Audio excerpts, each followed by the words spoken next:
With the Cleveland Cavaliers starting point guard likely to miss games due to his successful surgery on his toe, the Cavaliers are urged to pick up a new point guard that can help out while Darius Garland is out. Who is this point guard, especially when they have possibilities of losing Ty Jerome this offseason? Who can they go ahead and acquire? Who are they urged to go pick up? Especially this guy has been a name for many, many teams linked with this player, being pushed towards this player, and the Cavaliers could jump the gun and try to get this guy for a vet minimum or maybe a little pricier. But for the most part, it's looking like this guy is asking for a vet minimum or is going to get a vet minimum, which is good for the Cavs considering their contract situations. I'm Matt playing Jarrett Cavs Digest. Thank you guys so much for joining me. I appreciate you guys. As always, go ahead and hit the subscribe button because keeping up with all things in the offseason for us, specifically the Cavs, is really, really hard to do. And if you hit that subscribe button, you will not miss a single update about the Cavs. We post everything from rumors to real updates, the truths, the lies, whatever. If someone lies, if someone makes a proposal, we're going to share that with you guys just to call people out, of course. But as always, we appreciate you guys joining us here, and just this community has been building so much. So let's kind of talk about what is going on with the Cavs right now. Who are they urged to pick up? Why should they pick up this player? Does he bring any value? And that's what we're here to talk about today. So this is the first thing I saw when I opened up X was a Hoops Wire said Cavaliers urged to sign Malcolm Brogdon amid Darius Garland injury. So Darius Garland went through a successful injury on his toe, and it's seeming like he's going to miss at least some early season, maybe not like a whole half, maybe like the first 10 to 20 games, maybe a little, give or take a little bit there. But it's looking like Darius Garland is going to miss some time. And the main reason we talk about someone other than Ty Jerome, because I know you guys are going to mention that, Ty Jerome is probably worth a little more than Malcolm Brogdon as of right now, and that's why we lean towards who can we sign to replace Malcolm, who can we sign to replace Ty Jerome and Darius Garland as of right now? And it seemed like Brogdon is going to be the best option at the point guard position, at least someone that we don't have to acquire via trade. The reason this guy's value went down so much is because of injuries, and I know we bring up injury-prone players and it sucks, but this is the biggest guy right now. So let's kind of talk about Malcolm Brogdon, what he's done. Let's look at his stats here. 12.7 points per game, 3.8 rebounds, 4 assists, 43% from the field, and 28% from three. That efficiency is really, really scary, actually. I'm not going to lie. But we're going to continue talking about this. So this is a really, really good ball handler and playmaker who actually plays good defense. Like, that's the best thing about Brogdon. He can facilitate the court, and he can play defense. He plays better defense than Darius Garland, at least. And that's the biggest thing about him. He shoots threes off the catch, but he's able to control the court with his ball handling. And, of course, he had some great runs with Milwaukee, is what he's mostly known for. 6th Man of the Year winner. This is just an overall talented player. There we go. This is just an overall talented player who could do a lot with the ball, from facilitating to being able to score with the ball in his hands. But as you saw in the stats, over almost all of his threes are assisted. So he doesn't really shoot the ball off the dribble, but he does try to go to the paint, attack well. Super athletic player. 6'4" guard, so he's not a 6 foot. Like, he's not undersized at the point guard position. Yes, he's not the biggest, but he's 6'4", and he can shoot off the catch. He can facilitate really, really well, and he could drive, and that's the biggest thing, especially his defensive presence that he brings to the team, and that's what I love the most about Malcolm Brogdon. So we're going to dive into looking at his stats here a little bit, other than the ones I showed you. These are his stats from just the seasons. You see 24 games played, really, really scary, and so is 39. But he came off a good season with Boston, a healthy season. The 36 on the Pacers is a little scary. The 56 for the Pacers and the 54 for the Pacers is solid. At the end of the day, it just comes down to, can this guy stay healthy enough to be a backup? You're not going to give this guy 24 minutes a game. You're going to aim for the upwards of 19 to 20 minutes a game. For a 9 to 10 rotational piece, this could be great, especially if you lose Ty Jerome in the offseason, which is looking more like that could happen depending on how much Jerome gets. But for most of the reports I'm seeing, it seems like this guy is going to be getting a vet minimum due to his injury issues, which is good. I mean, of course, injuries are not good, but it's good that his value drops so the Cavs can get him for a cheaper deal. This is another thing that I saw via Rob Moros.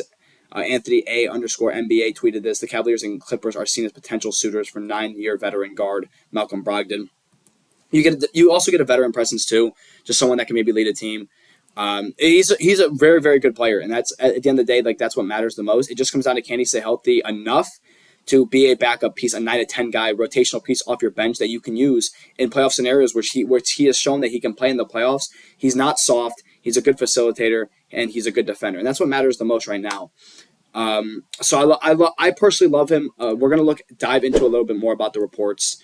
With the point guard department seeing vacancies on the roster, specifically towards the injury of Darius Garland, the Cavaliers could benefit from signing Brogdon on a minimum deal. That's the biggest thing. Siddhant Gupta of Fadeaway World wrote, as a backup playmaker and secondary defender, the 32-year-old could shore up on the backcourt rotation until Garland recovers and returns to the floor. So it is seeming likely like Garland will be missing time at the start of the season, and this is the big opportunity to sign somebody. Let's say hypothetically you do get Ty Jerome, you also bring this guy in, and you can get Ty Jerome and Malcolm Brogdon to be rotational pieces while Darius Garland's out. And if Brogdon performs well, then you can have a good, like if Jerome's struggling, you could put in Brogdon. If Brogdon's struggling, you put in Jerome. Like you can have a good backcourt with both of those guys if Darius Garland misses time and you keep Ty Jerome. But if you don't keep Ty Jerome, then this guy is a must sign because we haven't been looking enough at the point guard position. We've been talking about trading Darius Garland, but we haven't talked about if Darius Garland stays. Stay tuned for the video tomorrow. If Darius Garland stays, what can they do to help him out in the backcourt, him and Donovan Mitchell? And Brogdon right now is looking like the best option. So we're going to try to pivot over a little bit to Darius Garland and his injury. Of course, he had a toe injury that he fought at the end of last season. And, of course, the playoffs, which screwed the Cavs up pretty badly.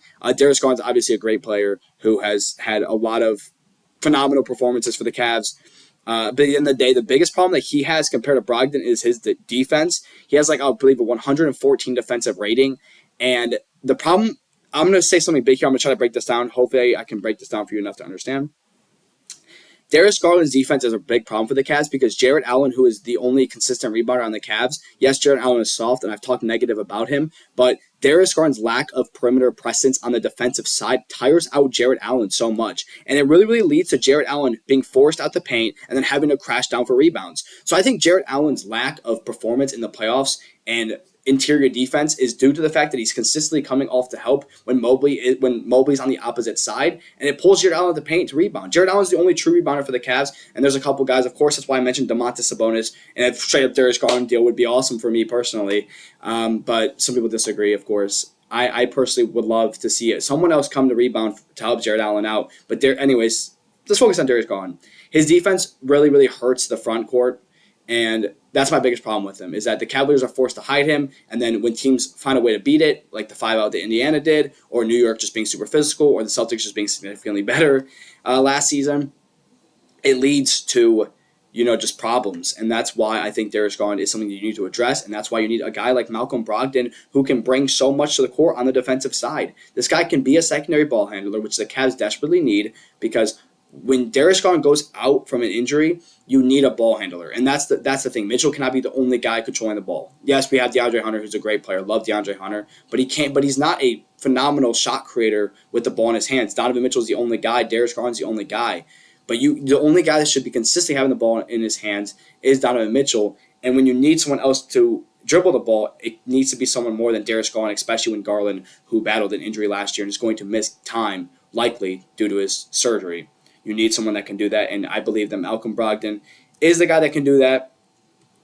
That's basically it for today, guys.